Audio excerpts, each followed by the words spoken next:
I want to go down to Joshua Burns, NBC News correspondent, who is down in West Palm Beach, Florida, outside Mar-a-Lago.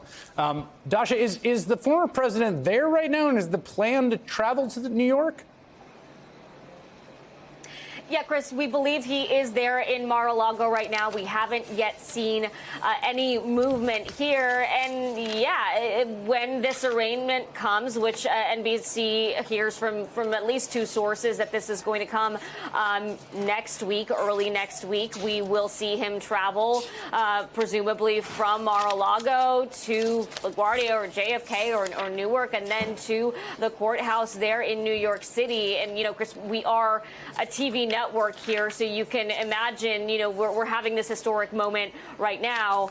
Well, imagine that moment visually of seeing a former president heading to a court to be arraigned. And listen, you know, we've been talking about this moment as a former president is indicted, which of course is significant. But Mr. Trump certainly hasn't forgotten this. So let us not forget that this is also significant because a current candidate is also being indicted right now. And we've been watching here from Palm Beach as he has been focusing on his campaign at the same time as he's been focusing on attacking the Manhattan DA here. And he has certainly been laying the groundwork to use this moment, to use this indictment to rally support. Just moments ago, we saw a fundraising email come through. He is trying to currently, you know, raise money for his campaign because of this. And as I've been talking to some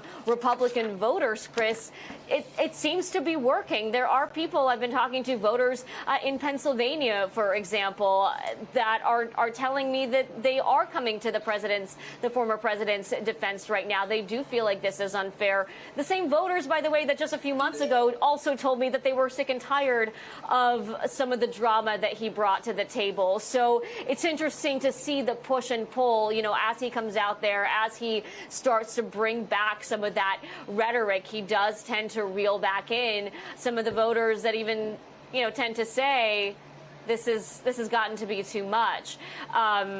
It's going to be important to watch as he sucks up all of the oxygen, as other candidates try to jump into this race. It is going to be the Trump show as long as this investigation continues and the others that are coming down the pike here as well, Chris. Yeah, and we should just note, to your point, Dasha, about him being a candidate, there was lots of reporting suggesting that part of the calculation declaring as early as he did was precisely because he anticipated the possibility of criminal prosecution. Obviously, that was in the news, and wanted to kind of have the shield of politics at his side. So there's a sort of interesting cause and effect there. Dasha Burns, thank you so much for that dispatch. I appreciate it. I want to